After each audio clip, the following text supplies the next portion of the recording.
बाजार सावंगी आणि परिसरातील महावितरण विभागाच्या बेफिकीर आणि गलथान कारभाराचा निषेध करत तक्रार केल्याने खोटे गुन्हे दाखल करण्यात आल्याचा गंभीर आरोप दरेगाव येथील सरपंच संदीप गायकवाड यांनी केलाय।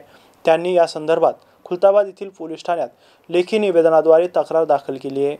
सरपंच गायकवाड यांनी दिलेल्या तक्रारीत म्हटले आहे की दरेगाव, पाडळी, हनुमानवाडी, मेडवाडा, झरी आणि वडगाव या गावांमध्ये ऐन दिवाळीच्या काळातही वारंवार वीज पुरवठा खंडित होत होता। नागरिकांना अंधारात दिवाळी साजरी करावी लागली। या समस्येची दखल घेण्यासाठी मी महावितरण विभागातील सहाय्यक अभियंत्यांसह गाव पातळीवर भेट दिली, मात्र समस्या सोडवण्याऐवजी संबंधित अधिकाऱ्यांनी माझ्यावर वैयक्तिक रागातून खोटे गुन्हे दाखल केले। या प्रकरणामुळे दरेगाव आणि परिसरातील नागरिकांमध्ये संतापाची लाट उसळली असून गावकऱ्यांनी महावितरण विभागाच्या अधिकाऱ्यांविरोधात कठोर कारवाईची मागणी केली आहे। तसेच सरपंचावर दाखल करण्यात आलेले खोटे गुन्हे मागे घेण्याची मागणी देखील यावेळी करण्यात येते। स्थानिकांकडून मिळालेल्या माहितीनुसार गेल्या काही महिन्यांपासून या भागात विजेचा ताण, जुन्या तारांमुळे होणारे तांत्रिक बिघाड तसेच वेळेवर दुरुस्ती न होणे या कारणांमुळे वारंवार वीज पुरवठा खंडित होत होता। यामुळे नागरिक आणि शेतकऱ्यांचे मोठे नुकसान होत असून गावकऱ्यांमध्ये प्रशासनाविषयी तीव्र नाराजी आहे। सय्यद लाल, एमसी न्यूज, बाजार सावंगी, खुलताबाद।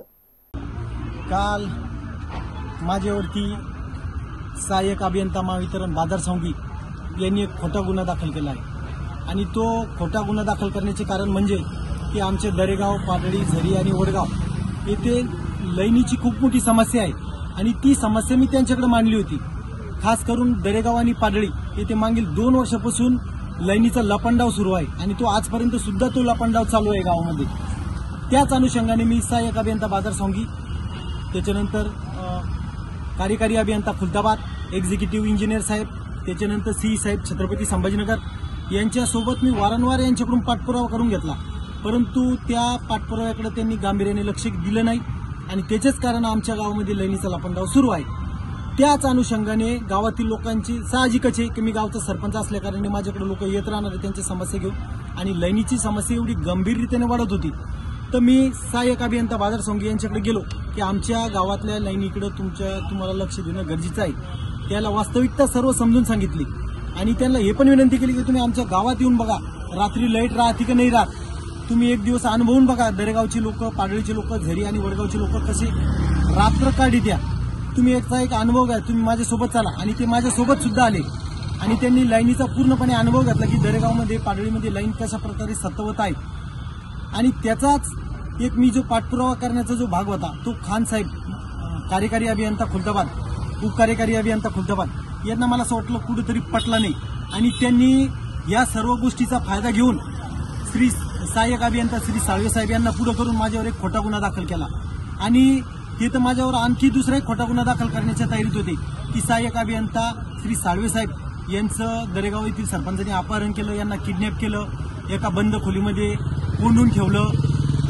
त्यांनी जी त्यांच्या युनियननी माझी जी बातमी फैलवली आहे सोशल मीडियामध्ये ती एकदम चुकीची आहे। मी कुठल्याही इंजिनियरला किडनॅप केलं नाही, मी फक्त माझ्या गावाची वास्तविकता दाखवण्यासाठी त्यांना गावामध्ये आणलं होतं। गावातील लोक माझ्याकडे प्रश्न घेऊन येत राहणार आहे आणि त्यांची समस्येचं निरीक्षण करणं माझं हे काम आहे आणि त्याच अनुषंगाने मी तिथे काम केलं, परंतु खान साहेबांनी जो माझ्यावर खोटा गुन्हा दाखल केला आणि काल 25 ते 30 इंजिनियर छत्रपती संभाजीनगर सबस्टेशन मधले एरियामधले त्यांनी आणले आणि माझ्यावर खोटा गुन्हा दाखल करण्याचा त्यांनी दबाव टाकला पोलीस स्टेशन खुलताबाद येथे।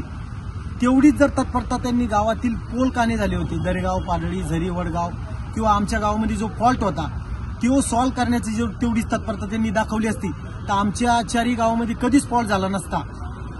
त्याच्यामुळे मी खान साहेबांना विनंती करतो की तुम्हाला जी खाज आलेली आहे ती खाज कमी होऊन द्या, कारण की तुम्ही मला फासावर जरी चढलं तरी मी तुमच्याकडून लाईन घेत राहणार आहे।